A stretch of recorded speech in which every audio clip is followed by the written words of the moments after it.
મને એક પ્રસંગ બહુ ગમે છે અશોકભાઈ. રાવણ કુંભકર્ણને જગાડ્યો ને, કુંભકર્ણને જગાડ્યા પછી રાવણે કુંભકર્ણને એટલું કીધું, ભાઈ ત્યાં હોવામાં નીંદરમાં ગુમાવ્યું બહુ. તારી નીંદરમાં તે ઘણું ખોયું, તે બહુ ગુમાવ્યું નીંદરમાં. તે કુંભકર્ણે રાવણને એટલું કીધું કે તે જાગીને હું કાઢ લીધું. મારું તો હોવામાં કદાચ ગયું છે, પણ તું તો જાગતો હતો ને, તો તે હું કાઢ લીધું. આ એવું છે જ નહીં કાંઈ. તમને અવસર મળે, તમને મોકો મળે તો સારા કાર્ય કરીને નીકળી જાઓ, બસ. એનાથી વિશેષ કાંઈ છે નહીં. એવો એક ભાગવત ખીમજીભાઈ અને વડોદરા પરિવાર નિમિત્ત બન્યો છે. અને બજે જ ડાકમ બની એ જગમાઈ પરચો દીઠ જાહર રાસ આવર. નવરાત નવેલી બનિયલ બેલી ભાવ ભરેલી ભબકેલી. નવરાત નવેલી બનિયલ બેલી ભાવ ભરેલી ભબકેલી. કરવટ પર ખેલી કમર કસેલી સંગ સજેલી સાજેલી.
આપણે ત્યાં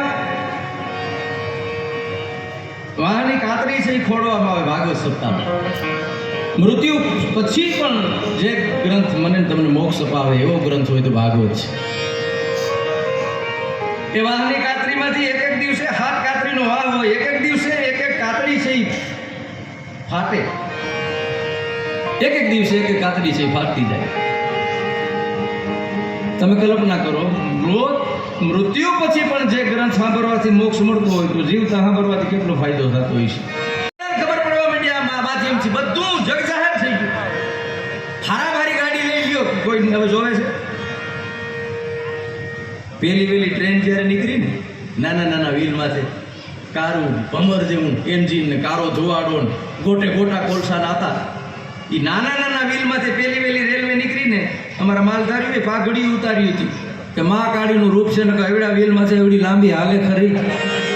વાણંદ કુમાર ને ઘાતી હોય, રસ્તા કાચા પાકા હોય, હેરીએ હેરીએ નાકા હોય, કેડી વાંકી ચૂકી હોય, બાયુની કમરે પૂછી હોય, કુવા તળાવને આરા હોય, વરસાદ પડે તે ગારા હોય, ગામમાં એક બોર હોય, હારા કામમાં મોર હોય, રૂપની કરતી નારી હોય જેની આંખું તેજ કટારી હોય, લાજ શરમની મારી હોય કે પાદરની ભનિયારી હોય, આંગણું ગારથી લીપેલ હોય, પાછું દિવેલિયાથી દીપેલ હોય, આંગણ તુલસીનો ક્યારો હોય ને સંતોનો ઉતારો હોય, હેર કરતા હારું હોય પણ ગામડું મારું પ્યારું હોય. મારા ને તમારા ગામડાએ જે સંસ્કૃતિને આચવી છે સાહેબ, આવો વિવેક તમને જોવા ન મળે. અહીં જે વડીલોનો આદર થાય છે બહુ ઓછી જગ્યાએ જોવા મળે. મારો દાવો છે અપવાદરૂપ ઘટના ક્યાંય ઘટે તો ભલે કે ભાઈ તમે વૃદ્ધાશ્રમમાં જોઈ આવજો. આપણો એક માણસ જો તમને જોવા મળે તો હું તમારો ગુલામ બની જાઉં. અહીં પેટે પાટા બાંધી અને મા બાપનું વડીલોનું અને હોય 100% થવું જોઈએ. નથી કોઈ રે રંગબાર નાનું રૂપાળું મારું ગામડું.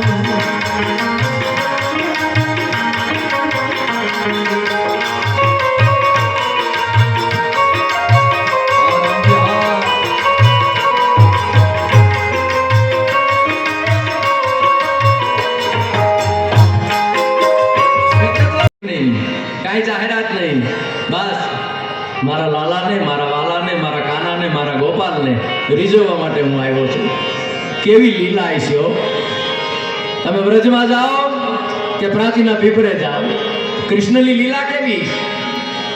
5,500 વર્ષ પહેલાનું એક તત્વ જન્મે અને આજે મને તમને ચોથે કે 5મે દિવસે નંદભાઈઓ હોય અને નંદભાઈમાં કૃષ્ણનું પ્રાગટ્ય થાય અને મને તમને આનંદની હેલી છૂટી જાય તો તમે કલ્પના કરો 5,500 વર્ષ પછી જેનો જન્મનો મહોત્સવ હું તમે મનાવતા હોઈએ અને મને તમને મજા આવતી હોય તો જગતના ચોકમાં જેથી કાળીઓ ઠાકર પોતે પધાર્યા છે તેદીનું વાતાવરણ કેવું હોય છે સાહેબ.